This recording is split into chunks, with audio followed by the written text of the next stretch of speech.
Listen, I don't know what's going on with us. We know good. What's happening? Yeah.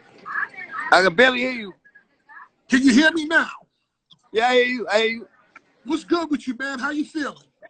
I'm good, man. Life is good. God is great. That's what I want to hear, man. I'm gonna introduce DMX properly. To me, DMX is one of my top 20 rappers ever to ever grab a mic, and there's a couple of reasons.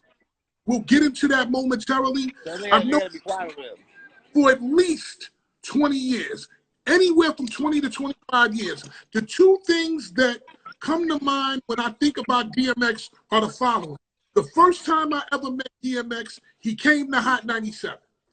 He came to Hot 97 and had a dog with him. Had a dog with a record promoter named Mike Kaiser. Yeah. DMX walked into the studio. I was the first person he saw before Funkmaster Flex. Mike Kaiser said, "Fat Man Scoop, this is the dog, DMX." And DMX said to me, I said, "What the fuck are you doing? What the fuck is this?" And then the dog bit me, and I was, "Oh shit, whatever." He said, "Yo, this is X, this is the dog."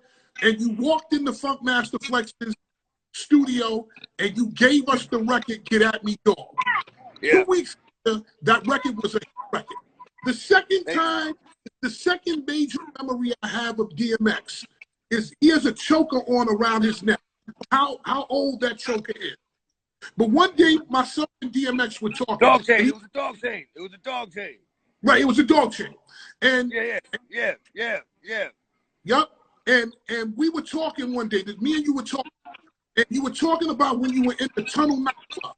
And somebody came up to you and said, "Yo, I want that chain." And you took the chain off your neck.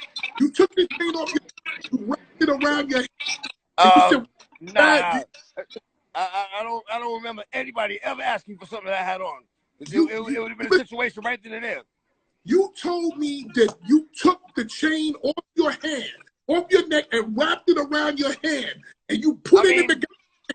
That sounds like something I would do, but I'm pretty sure nobody ever asked me for anything I had on. Like I said, especially then, I always had at least 30 niggas with me. Nigga couldn't even get to me to ask me for anything back then. To me, I don't know if I remember that story vividly. I don't know what happened. I don't know if you said it or whatever, but when I heard that story, when you said that story, it just reminds me of everything that DMX stands for. You want this, wrap it around your wrist and say, "Well, how bad do you really want it?" And whatever happened, in the story that you told me, the dude walked away, all the dudes walked away. And that's just what DMX is about to me. I also have you in my top 50 MCs for a couple of reasons. Number one, you changed the music business by dropping 2 albums in one calendar year. That was something that had not been done before. Right. Was that your idea to do, or did Def Jam come up with that? It was Def Jam's idea to drop the second album, because the first album was still doing big numbers. You know what I'm saying? And then Leo was like, "Yo, if you could, record another album in 30 days, I'll give you $1 million." And back then it was like, what? Like, nigga, I'm sitting on another album. It's nothing. And so I knocked it out. But see, the downside to that was that after I dropped that album, they sold the label. And, like I just felt like they sold me. Right. Because,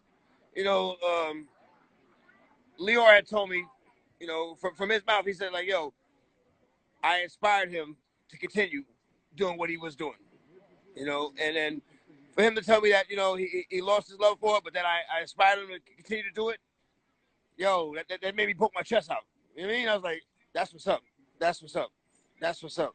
And then when they sold the label, I'm like, damn, like, but it wasn't anything to stop me from doing what I was already doing. You know what I mean? Put out that music, doing them numbers, because I love what I do. I love what I do. And that was just a part of that, Do you think that they pushed you to do the album as something that would make it more attractive for other labels to buy them?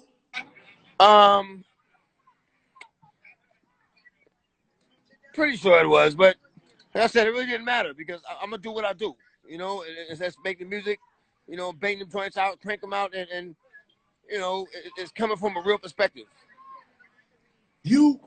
I'm from Harlem, and I always saw you in Harlem. I always saw you in Harlem. Yeah. I always saw you riding around with the bike.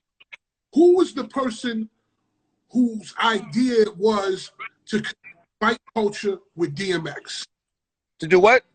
To connect the bike culture, riding bikes, ATVs, and all of that. DMX. That was why. That was why. Joaquin, yeah, CEO of Rough Riders. You know, that was his idea. And you know, I'm with reckless shit all day. You know what I mean? So I'm like, okay, yeah, that's what you want to do. Let's get it. Let's get it. Let's get it. A lot of people don't know that the scene from the Joker, when you're on the steps dancing, we did that in the Anthem video 20 years ago. 20 years ago. You know what I mean? 20 years ago. On them same steps, had a nigga ride up and then down. You know what I mean? Like, you know, we had that location already. When I think of DMX, these are the things that I always think of. I think of manly, I think of fearless, I think of unafraid, I think of do it solo. Has there ever been something that Is there what? I think of certain things. I think of someone who's never afraid. I think of someone who stands by himself on his own, and I think of somebody who is strong. Is there? Well, let me tell you this. I'm not gonna say that I've never been afraid. I'm not gonna say I've never been afraid because I have been afraid. You know what I mean? And to this day, the thing that I'm afraid of the most is not being me. You know, and when it comes to standing on my own, it might have looked like I stood on my own, but I never stood alone. I never stood alone. I always stood with the streets behind me. You know what I mean? As long as I stood, they stood with me. You know, so I was never on my own, ever, ever. What is the one thing that actually scares you? If there was one thing that you would say that scares you, what would it be? I told you the one thing that scared me was not being able to be myself. Because a lot of people don't understand fame is a monster. Fame is a monster. Fame is something that'll have you not being yourself. Fame is something that'll have you acting different and being different and being okay with that. I never wanted to be okay with not being me. You know, I never wanted to be tricked into being someone else and not being the person that I am, because the person I am is what got me to where I'm at. I always, when I every interaction I had with you, everything that we've ever done together, whatever it is, you've always been authentic. I can say that. You've never been Hollywood. You've never been on no bullshit. You've never been, yo, I hit you later and then call and the number is the wrong number. That's the one thing that I 100% say. You're also a man who talks about God openly and freely. Yes. In an industry where that's not really cool to do that. What made you be able to be open and talk like that to show your faith? Well, I mean, like you said, in an industry where, you know, that's not often talked about. I've never been an industry person. I just happen to be a nigga in the industry. And there's a big difference. There's a big difference, you know? So, like, what got me to where I'm at, I had to keep it with me. And it's not so much that I'm a religious person. I'm a spiritual person. I have a relationship with God.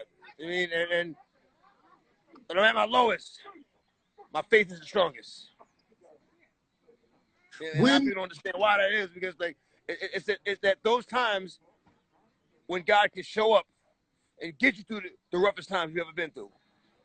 When you're all right, hey, who do you need? What, you know, you think you don't need anybody or anything, but it's when you're at your lowest that you realize you need something to get you through. And God was always there. At what point did the presence of God become strong in your life? When did you actually find God? When was it? At what point? I mean, as far back as I can remember, God has been, you know, in my life in one way or another. Nice glasses, Daddy. Nice glasses? Yeah. How you doing? Yeah. Say what up. This nigga said, "What's up?" and walked up. Yeah, yeah, Walk. yeah. That's Exodus. That's Exodus. And I mean, as far back as I can remember, man. My mother was a Jehovah's Witness. My grandmother was Baptist. When I went to the institutions, you know, I was Protestant for a minute. I was Catholic for a minute, and I got locked up. I was, you know, I took my shahada. I was Muslim for a minute, and it's like I gained a well-rounded knowledge of each religion. And picked the one that best suited me. You know what I mean? The one I felt was like the realest. Okay. It's said that the people with the dirtiest past become the best servants for God. Do you believe that? And do you see yourself? I'm a walking, breathing, living example of that. If you don't do something, how can you expect to help somebody else get through something? It's not by words alone. It's by experience. It's by experience. I mean, and God will allow you to go through something just to be able to use you to help someone else get through something, to bring them to Him. And man, like if I had to look back and change anything, I wouldn't change a thing. I wouldn't change anything, because the hardest times I've been through was the times that I was able to see that God was there for me. When everything was going good, who was I wasn't looking for nothing. But it's in my darkest times, when I had the least amount of anything, that I became aware of what God was willing to do for me, because that's when I needed something to happen. You know, I watched 2 weeks ago. I was with my girlfriend. Your sermon. It hit me in my soul. Like, I watched you do that. It hit me in my soul. And originally, when you were going to come on, I asked you to do that. You said to me, you can't just do it off the cuff. It has to hit you. No, it's not that I can't. It's that I won't, because I respect it too much. I respect it way too much. God put it in my heart to do that at that time. And the word says obedience is better than sacrifice. So before you give God what you think He wants, how about you just do what He asked you to do? And He asked me to do that at that time. And I ain't gonna front, I was nervous. You know, the butterflies in my stomach, just like before I get on stage. You know, I didn't know how it was gonna turn out, but I'm like, well, you know what? God asked me to do this. So I did it. Would you? And I will only do it when He asked me to do it. So that was going to be my next question. Would you ever consider having your own service, kind of like Kanye with the Sunday service, or that's just absolutely not? See, the thing about that is like to put it on a day, to say, all right, this day I'm going to get touched by God. To me, it don't make sense. It's whenever you get touched by Him, then speak it, then do it. You know what I mean? This, you know, you're not going to get it like that. It's not going to happen. Oh, every Sunday God's going to talk to me. That don't even make sense. And when He does talk to me, trust me, I will pass it on. The first thing that came to my mind when I saw it. Let me explain something. People, if you have not seen X do this sermon, you need to go find that on Google or whatever, because it's powerful. It hit me in my soul. The question that I wanted to ask you, but I couldn't get in touch with you at the time, was, do you feel like we're in the end times with coronavirus? Do you feel like coronavirus is... Okay. All right. See, this is how I'm explaining that. The minute we're born, we're dying.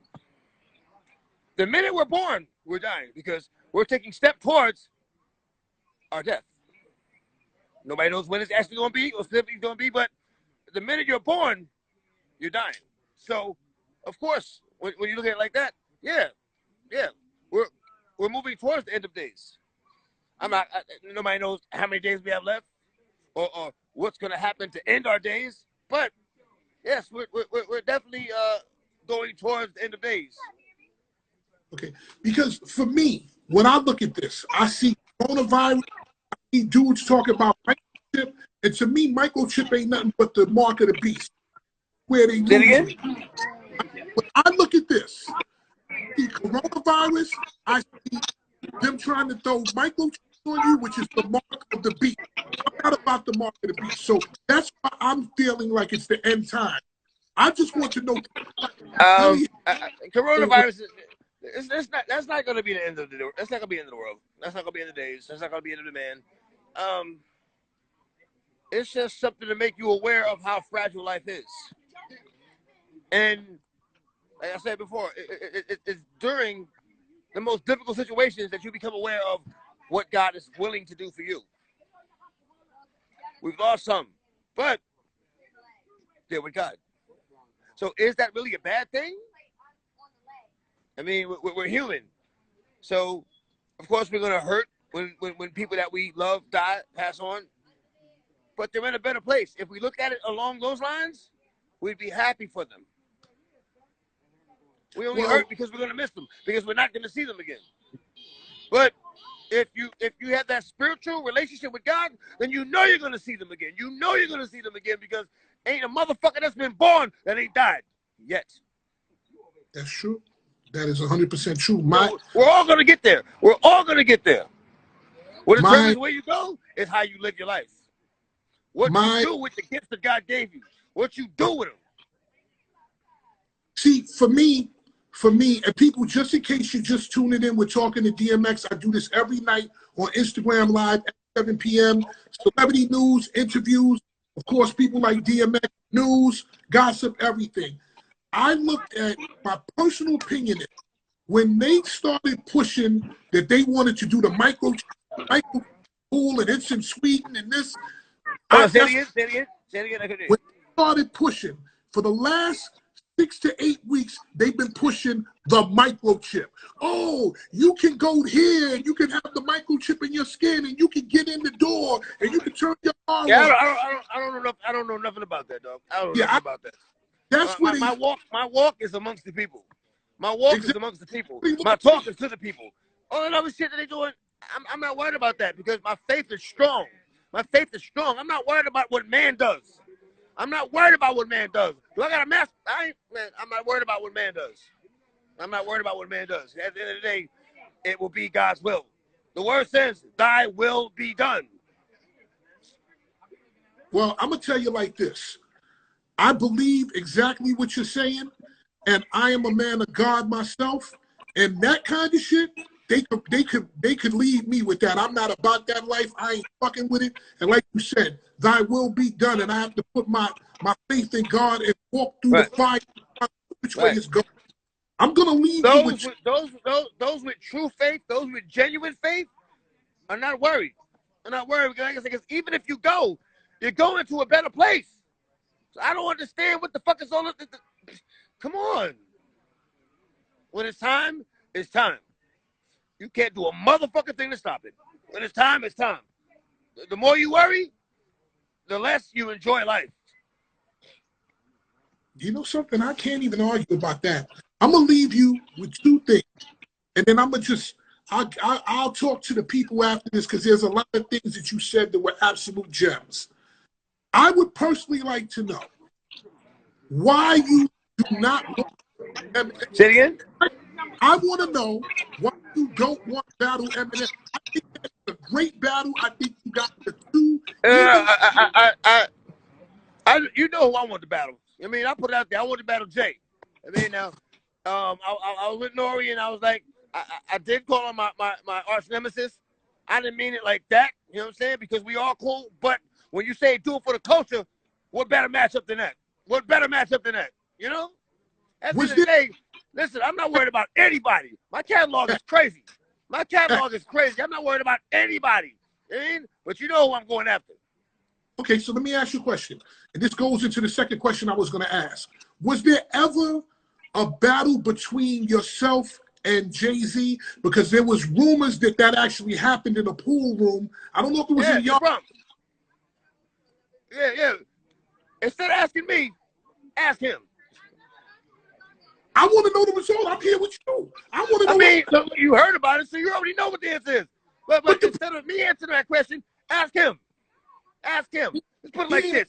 He was with Original Flavor, and I was with Harlem Nights. You know what I'm saying? That was my man to them. Those was his man to them. And after the two men to them got their battle on, you know, we had our little situation. You know what I mean?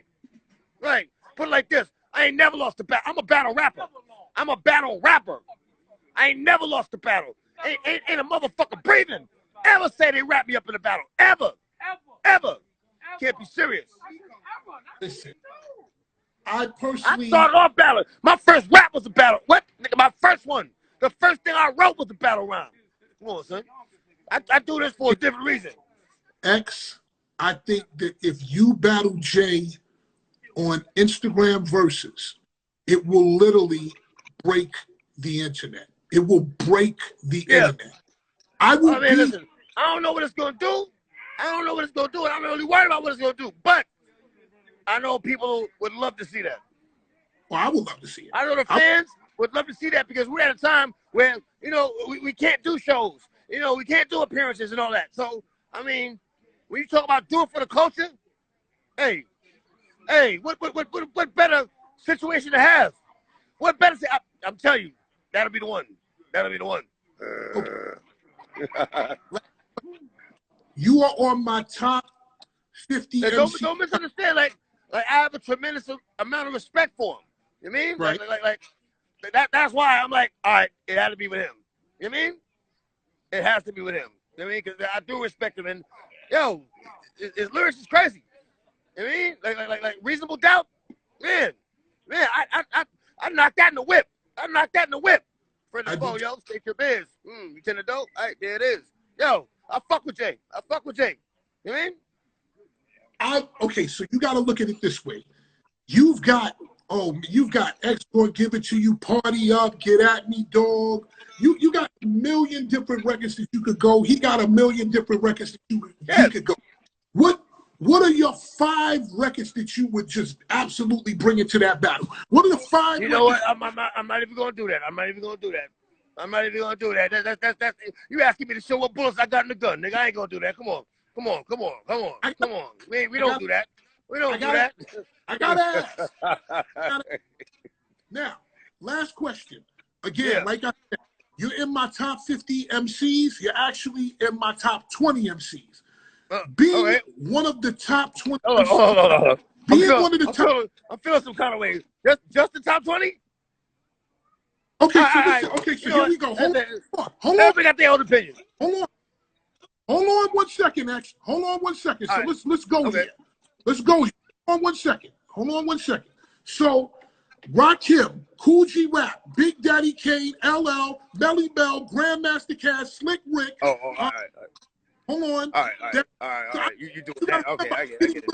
I'm getting with it. I get it. You go all the way back. Yeah, listen. As you should though. We can't just go into. We have to start with the. Now you got me wondering. When you say top, you mean lyrically or just what inspires you to do what you're doing? Okay, so let's break that down. If you say lyrically, half of what you said is dead. But hold on, it was lyrical. Hold on, X. It was lyrical. Lyrically. It was lyrical for itself. How about we start off with Grandmaster Cass? How about that? Lyrically, Grandmaster Cass. You know what I mean? Come on, let's start off with him. You know Hold on. Let's start off with Grandmaster Cass first. Melly Mel. You got to go with Run DMC. I want to be clear about this. I respect what the original rappers, the first rappers did. They paved the way.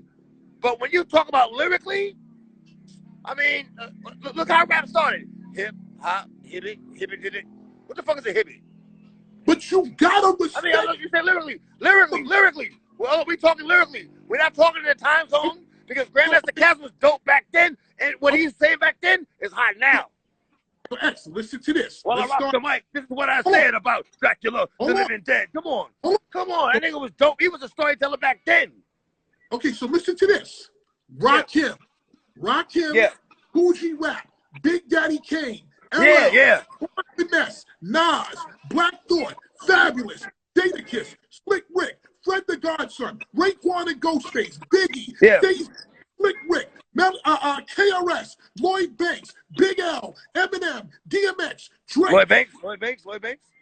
Huh? Lloyd Banks, of course. Bro, Lyricist? Lloyd, the illest lines ever. All right, quote 4 bars. Impress me with 4 bars is. Come on, X. Come on, I can't Give me think 4 of bars. Yo, it shouldn't be hard. It shouldn't be hard. 4 bars. 4 bars. No, fuck it. Give me 2. Give me 2. I can't 2 think bars. of them. Huh? I can't think of them now. I just was writing. Oh, okay, all right. Hold on, let me ask you. Okay, anybody I name? Bars on deck. Bars on deck. Hold on, listen. Niggas are shooters. Prodigy, Eminem, Drake, Ice Cube, Method Man, Redman, Chuck D, Q-Tip, Lil Wayne, Big Pun, I Said Yourself, Inspector Deck, Busta Rhymes, Kendrick Lamar, Common, Das Effects, J. Cole, Tretch, The Game, EPMD, Cameron Bass, DOC. Hold on, you leaving out my man though. That's it? No. You got when you can make me yell over you, you know you yell. Hold on, I didn't hear Big L. I didn't hear Big L. Big L. I said Big L. It was all right. Cause that nigga's in the top 5. He's in the top fucking 5. Him, Pun, Rakim. Hold on. I'll get back to you the rest of them. Big Daddy Kane. But them three right there. Bodying niggas on the mic. Bodying niggas on the mic. Nas. Coogee Rap. Yeah. Kane. Who? Did I miss anybody to you? Is there? I said Scarface. I did not put. Oh yeah. Right. Scarface. Yes. I mean, I got. You named a couple. I wouldn't have named it, but you got a top 20. I keep it to 7. You know what I mean? You know, but you can go on for days. You know what I mean? You know what I mean? The rap niggas, and you know, niggas had dope songs, but lyrically, like something they said that was impressive. I'm not saying the people you named weren't that, but I'm talking about if you go put them in that category, have those bars on deck. Now hold on. This is the question I want to ask you. This the last question. Hold on. It was last question 3 questions ago. Well, you've been talking to me. I'm just saying. Andre 3000, I put at the end, and I also put Tupac at the end, and I got hell for that. I do agree with Andre 2000. I did not put Tupac in there for lyrics. I did put him in there for impact on hip hop, and I did put him in there for delivery. Right. Oh, but that's a different list. Right. I feel what you're saying. I just think we have different opinions on what makes someone lyrical. What makes somebody lyrical to you? The play on words and how they play on words. So the content and how they play with it. Okay. Rakim, stop bugging. A nigga said, "Dig him, I never dug him. He couldn't follow lead long enough, so I drug him." You know what I mean? That's like, when you do that, yeah. It's one R in the alphabet. It's a 4-letter word. It's one R in the alphabet. It's a 4-letter word. And it's a right. He's already in my top 5. He's already in my top 5. Okay, so hold on. When I say that, like you could take the R from back then and put him against anybody now. He'll still be in the top 5. That's what I'm saying. I ain't talking about the time period when nigga came out. I'm talking about you take him from then and put him against somebody now, and he'll body a nigga. Okay. He'll be on the first 48. He'll be on the first 48, nigga. They have him in that room asking questions. So where were you? Where were you when them other niggas got killed? Listen. Coogee Rap. I flow. My shadow grow when I walk slow. Marriage faith, he hurts. Fuck low. Coming back like I'm avenging my brother's death. I leave veterans running for medicine because I put out more lights in the fight. Yeah. Yeah. Bad page. Now I'm on a dead gauge. You want front page? I'm making front page. Headline. Sucker, today's the deadline. Your head is way past bedtime. Yeah. Come on. I'm right there. Coogee Rap. Yes. You know something? We're gonna. That Tiffany was one of the hardest choice. But don't forget the scenario with Busta. Yeah. Busta blacked out. Boom from the county. Yeah. He got so. Listen. I'm telling you. How you gonna leave out Busta? Come on. I didn't leave Busta. Busta's a beast. Listen, I'm gonna say it to you. Maybe I don't hear so good. Okay, hold on. Maybe I don't hear so good. I don't know. I'm gonna say it to you one more time. I got gray hair. Maybe I don't hear so good. Hold on. And the first five people are in order. The rest is in no particular order. The All first five: Rakim, Kool G Rap, Big Daddy Kane, and LL. Everybody else is in no order. Lord Finesse, Nas, Black Thought, Fabulous, Jadakiss, Slick Rick, Fred the Godson, Raekwon and Ghostface, Biggie, Jay-Z, Slick Rick, Melly Mel, DMX, yourself, KRS, Lloyd Banks, Big L, Prodigy, Eminem, Drake, Run DMC, Beanie Siegel, Grand Poobah, Ice Cube, Method and Redman, Chuck D, Q-Tip, Lil Wayne, Kool Mo D, Grandmaster Caz, Bun B, Big Pun, Inspector Deck, Joel Ortiz, Busta Rhymes, Kendrick Lamar, Common, Das Effects, J. Cole, Tretch, The Game, EPMD, Snoop Dogg, Cameron, Mace, DOC, Papoose, DL Smooth, Lupe Fiasco, E40, T.I., Most Definitely Talib Kweli, Scarface, and Tupac. Yo, you forgot what's the on 4, 3, 2, 1 with us? Cannabis. Cannabis. Oh yeah, you said cannabis. Right. Cannabis. You said cannabis? Cannabis. Cannabis. Did you say cannabis? No, I didn't say cannabis, but cannabis. Cannabis ate about half the niggas. Yes, cannabis. And then for female, cannabis was a beast. Now, for female MCs, I put Roxanne Shante. You can't do that. You can't do that. You can't do that. You can't do male and female. You can't do male and female. A hot rapper's a hot rapper, regardless of the sex. Regardless of the sex, it don't matter. Hot rapper's a hot rapper. Remy Ma is up there at the top, nigga. Remy Ma. I'm gonna give you my list right now. Yo, hold up though. Yo, Shorty from Texas, Anaya. Yo, one of the pups off my label, Cashmere from Harlem. Yo, come on, yo. Go get us. Go scratch, hit them. Yeah. I got females that'll put down half them boys. I got females that'll put down half them boys. Get them, girl. X. I'm gonna give you. I'm telling you, I got girls that body niggas. Since I put the females in order, I'm gonna give. Why you doing male and female? A hot rapper's a hot rapper. That's the way a dope lyricist is a dope lyricist. Okay, so listen. It don't come down to sex. Okay, so listen. This is your fifth last question. Okay, so here's Roxanne. You a fool. Roxanne Shante. Roxanne Shante, yes. Little Kim. Roxanne Shante, yeah. And yo, the crazy shit is like MC Light, Queen Latifah. Yo, a lot of people don't know how dope Roxanne Shante was, yo. You know what I mean? Because what she did on the record wasn't what she was doing to niggas on stage. You know what I mean? She was bagging niggas, bodying niggas on stage, off the top. Just, like, what she did on that little Roxanne joint, that was nothing compared to how dope she was, yo. I saw the documentary. Yo, she was wrapping niggas up, man.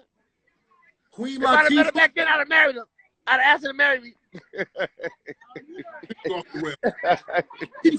Nicki Minaj, Bahama Diaz, Rod Digger, Eve, Lauryn Hill, Nonchalant, Missy Elliott, The Brat, Remy Ma, Sweet Tea, Moni Love, Heather B, and Lady of Rage. I'm out on that note. I'm out, bro. There you go. Well, that's pretty much all the female rappers ever. Nah. There was some that we left out, bro. There was some we left out, man. Okay.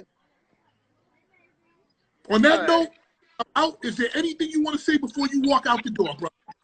I just want to say, man, just to remind the people that difficult times are ways for God to let you know what He's willing to do for you.